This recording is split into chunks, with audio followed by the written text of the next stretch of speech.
Hey, how's it going guys? My name is Dom, and in today's video, I'm going to be showing you how to build reusable buttons using HTML, CSS, and JavaScript. So right here on the screen is what you'll be creating in today's video. Using the code, you can create as many of these buttons as you like, and you can also pass in an icon if you choose to have an icon, as well as different variants such as a error variant and a success variant for your save operations, etc. But the point is you can make as many of these as you like and append them to existing elements as you wish. Now, we're going to be starting from scratch to build this in today's video with this index.html document, which currently looks like this within my VS Code. I've got this index.html and a linked up CSS style sheet and a linked up JavaScript file. So make sure you've got a similar setup going on where you've got a place to put your JavaScript and a place to put your CSS. Now, the usage for the code being written in today's video looks like this. So step one to creating a button would be to actually create the button itself. So you can make a constant, for example, btn remove, which is going to be equal to this function call. So we're going to be defining a function called create button, and this function is going to go ahead and of course create that reusable button. And you provide here a bunch of options to customize this particular button. For example, in the case of this remove button, you would have a label of remove. Your icon would be the delete icon. Your variant would be error for the red background. And most importantly, the on-click handler is going to allow you to provide some custom code for when the user clicks on the button. So that is the first step. You create the button which you are trying to add. Once you've created that button, you would then simply say to an existing container or an existing element, append child, and provide the button which you just created. And like I said, you can do this many times, and that's the whole point, that it's going to be a reusable button. Keep in mind that if this usage isn't exactly what you're after, I think it's still worth watching today's video because you may learn a thing or two depending on your experience in regards to creating and building HTML elements with JavaScript. We're going to be using JS docs, some string templating, some conditionals, and so on. So it may be worth your while. But regardless, let's jump into the index.html and, like I said, begin from scratch to create what I'm showing you right here. Now, going inside the index.html, we're going to begin by writing out the HTML template for a button itself. So we're going to focus on the design of the button, the markup, and then once that's done, we can move on to the JavaScript side. So let's begin by creating a new button tag here with a class of button and a type also of button. Now, of course, the type here, you could potentially have a submit type, but for simplicity and to cover most use cases, I'm going to keep a type of button here. If you don't have this type of button and you accidentally put your button inside a form, you may experience an issue where clicking on this button submits the form. But regardless, be safe and add a type of button here. A class of button is going to allow us to write some CSS to, of course, customize it. Now, within the button here, we are going to include a label. We can say, for example, save changes. If I was to save this, go back inside the browser here, we get something like this. The next part of this is going to be adding the icon to the left side. So we're going to be using a free and open source icon library called Google Material Symbols. I'll leave a link to this down below in the description. But once you're on this page here, you can simply do a search for one of the icons which you want to use. Because I've got the save changes example, let's do a search for save here. and we have this icon right here. So I'll click on this, and then on the right side, you're going to see a bunch of information about how to use that icon on your page. You want to scroll down to the static icon font section and copy this link tag. Then inside your index HTML, you would simply paste that at the top, and now you're ready to use Google Material Symbols on your web page. Once that's done, in order to get the specific save icon on the page within the button, you simply copy the HTML provided as an example. So I'll press copy here and paste that within my button right next to the save changes text. So I'll just go here and that should be fine. I'll save this now, go back in the browser, and we can see here that the icon is now present. So we are basically done in terms of the HTML for the button. Now moving on to the CSS, if we go back inside here, go into the main.css file, we can now begin some styling. So let's target the button at the top here and give it a display of flex. You may wish to use an inline flex as well if your button needs to be inline, but have a play with either flex or inline flex. Either of those options should work for you. To be honest, I might actually stick with inline flex because buttons, I believe, are inline block by default. So we may as well keep with the standard there. So a display of inline flex. I can now give this an align items of center and a justify content of center. Those two properties alongside the flex are going to ensure that everything is nice and centered. We can also give this a padding of 8 pixels top and bottom and 16 left and right alongside a gap of 8 pixels. So this gap here is going to be the amount of space between the icon and the label. And also keeping this consistent with the 8 pixel padding top and bottom should make it look nice and uniform. I'm also going to give this a background color of 166DF7, that's a light blue, as well as a border radius of 5 pixels, and lastly for this section, a color of white. So we can just save this, go back in the browser here, and we get something like this. So as we can see, everything is spaced out nicely. We have the icon there, the background color, the text color, and so on. Okay, going back inside here now, we're going to finish off by adding an outline of none, a cursor of pointer, and just for the text, a font size of 16 pixels and a font family of whatever font you like. I'm going to use my Lexend font, which I use for my videos and so on, and fall back to sans serif. I'll save this, go back in the browser here, and we get this. Now, in terms of that border alongside there, I might just go back and add a border of none to remove that, save, and we are done. So of course, all of this is up to you in terms of how you want to stylize your button, but just make sure everything is inside this button class. So we have the HTML for the button as well as the CSS. Now, one thing you may wish to do is you may wish to wrap your text inside a span. So you may want to do a span with a class of button-label just to more properly separate the text from the icon. So I'll save this and we should get the exact same result, and we do.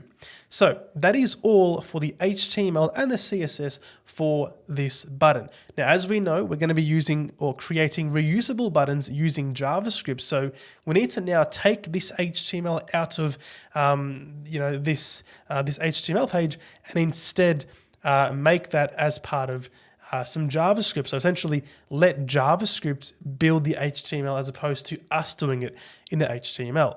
So let's Control X and cut that code and go inside the JavaScript file. And I'm just going to add a comment at the top here just to keep this as a reference for, as we develop this function here. So speaking of that function, we're going to make a new function here called create button. This function is going to be responsible for, of course, creating a button. Now, inside this function parameter list, we're going to accept an options object. Okay, so this matches the example. So you pass an object in, and we're going to be calling that object options. Okay. Now, how does this JavaScript function build some HTML? Well, we're going to be using the template tag as a technique for building the HTML element. So just follow along here and I'll explain as we go. We're going to make a new constant called template equal to document.createElement and then pass in here template. Okay, amazing. So this template element is essentially just a holding place for us to inject some HTML. So now we can say template.innerHTML is equal to, and now we can specify the HTML which we want for the button. Let's copy this here and paste it within there. Okay. Now, the actual icon itself, we want to be optional. Let's say you want to create a button without the icon. Well, that needs to be possible, right? So we're actually going to remove the span for the icon and just keep the label there. Okay. Now I'm also, of course, just real quick here, we are going to get back to the icon. So down here, we're going to, add back code for the icon, but for now, we're going to leave it out. Now, I am using JavaScript template strings, so it's the backtick near the 1 on your keyboard, so that one right there. And this allows us to then inject some expressions and variables within the string. So for the label, let's highlight this save changes, and we're going to say $ curly braces, then do options, okay, dot label, okay. As we know, you can provide a label property here. So options.label is going to grab whatever we pass, so for example, remove, and put that inside the span, okay? Once we've got this, we're going to say const button is equal to template.content.firstElementChild. So what's happening here? Well, we created a holding place for the HTML with the template, right? We've injected the HTML right here. Now that we have the HTML inside the template, how do we now get a reference to the button from that template? Well, we simply say template content.firstElementChild. The first element child is this button right here. So by saying first element child, this here is a similar concept to saying document.body.getElementById. You're getting back the element object itself, okay? We can then return that button. Hope that makes sense. But for the usage now to actually, demonstrate that this is working, we're going to hop down here and say const my button is equal to create button. We're going to pass in the object, okay? And we're going to say label is equal to remove, so a remove button, right? Actually, let's do a save changes just to keep it consistent. So label save changes. Save this back in the browser, and upon a refresh, we get nothing, but we do have this constant exposed. I forgot to console log here, so I'll say console log my button to see what it looks like. Back in the browser, and we get this right here. We have the button with the class of button, a type of button, expand it, the span, and the save changes has been injected using that string, those are template strings, right? Fantastic. So we have the button generated. We can now simply say document.body.append_child and pass in my button. Save this back in the browser, and there it is. So we've made a first step into generating the button using JavaScript, right?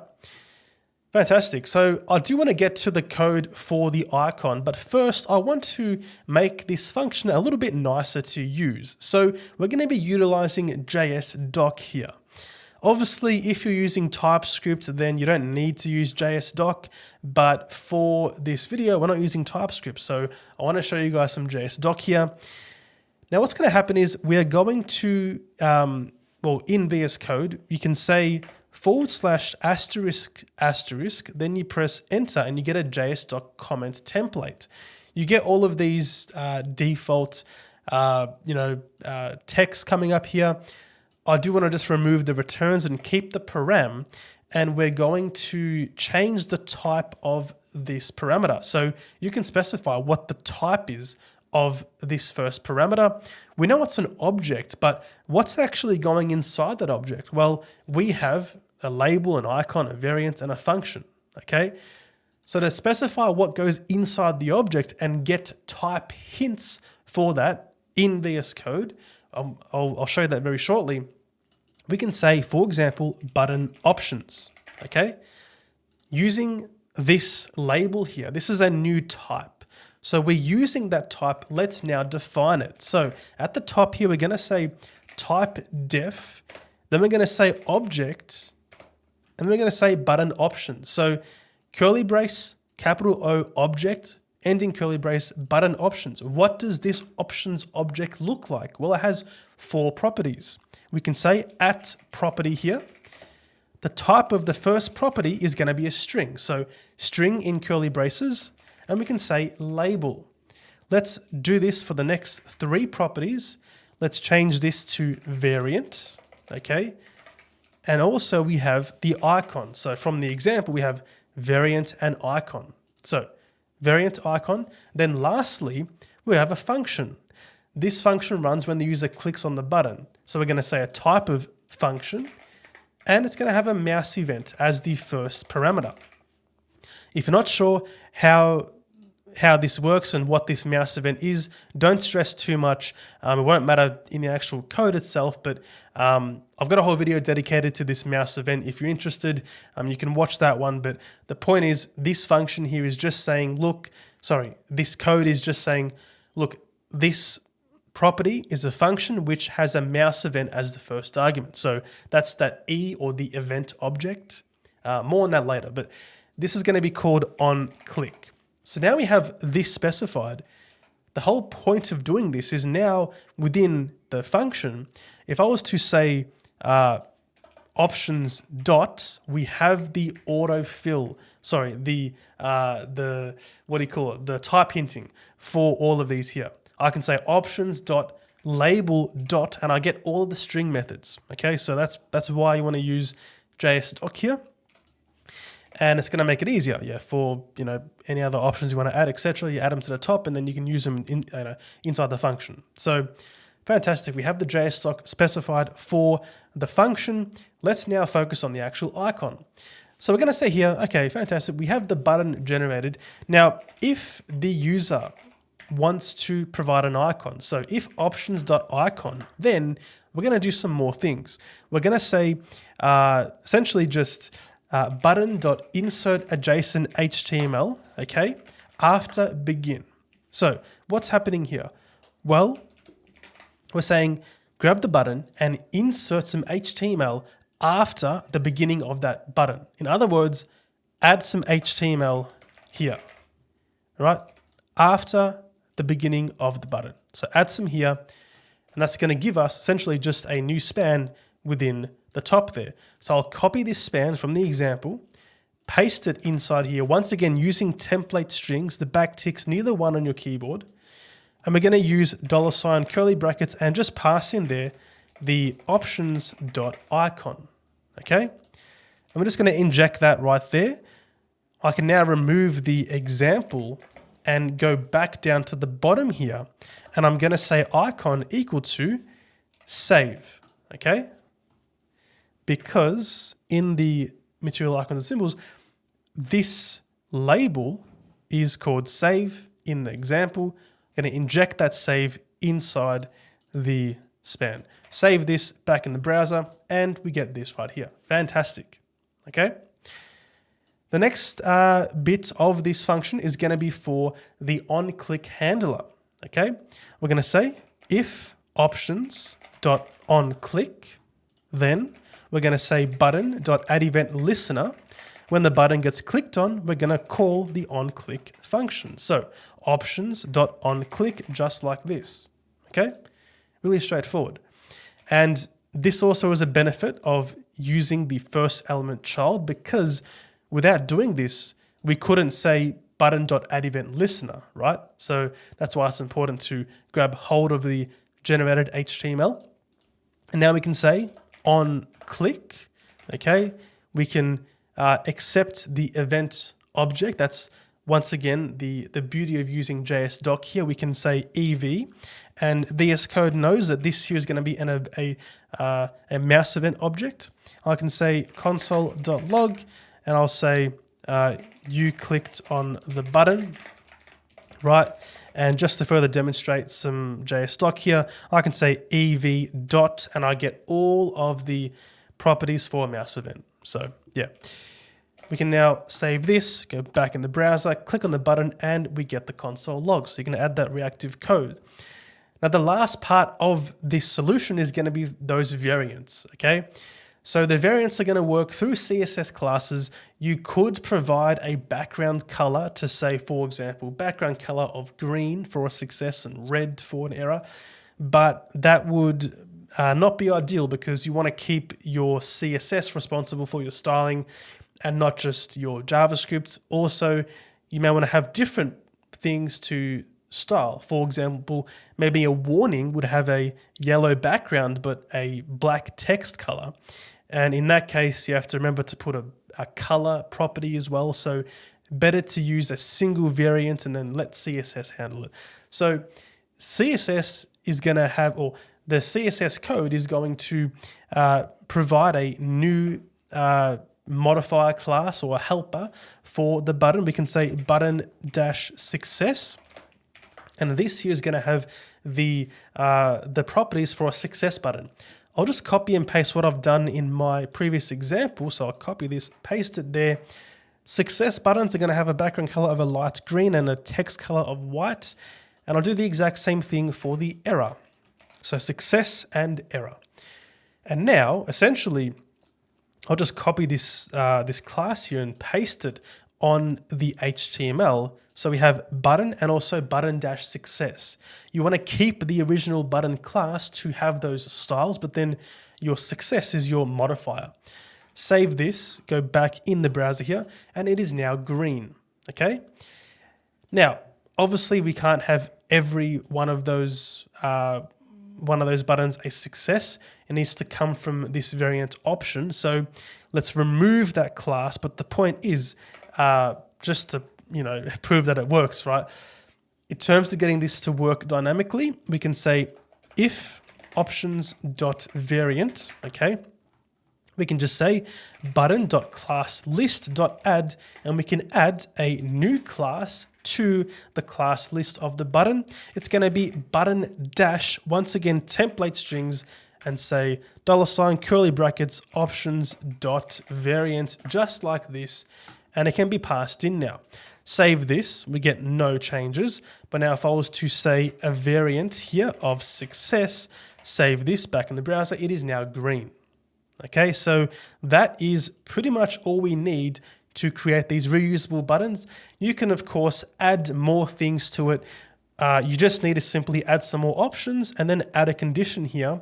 And you can add as many as you like, obviously, but keep going down with this pattern here, make them all conditional. That way your button is the most modular and reusable that it can be. Now, one last thing you could do to improve this code a little bit is you can use object destructuring inside the parameter. So as opposed to having this options here, what you could do is use curly braces, and then this here is now object destructuring, which means you take the options object and you extract out those properties directly. Once again, because we use JSDoc, if I was to press Control space in VS Code or Command space on Mac, I believe, you get this auto suggested list and you have all the properties available to you. I'm going to say label, variants, icon, and on click. Okay, now I can omit the options dot from the code. I'll select all those option dot occurrences using Control D or Command D, I believe. I can backspace, and now we just have the simple if on click, if variant, etc. Save this back in the browser and it still works. So that right there is how to build these reusable buttons using HTML, CSS, and JavaScript. If this video helped you out, make sure to drop a like and subscribe to the channel, and I'll see you guys in the next video.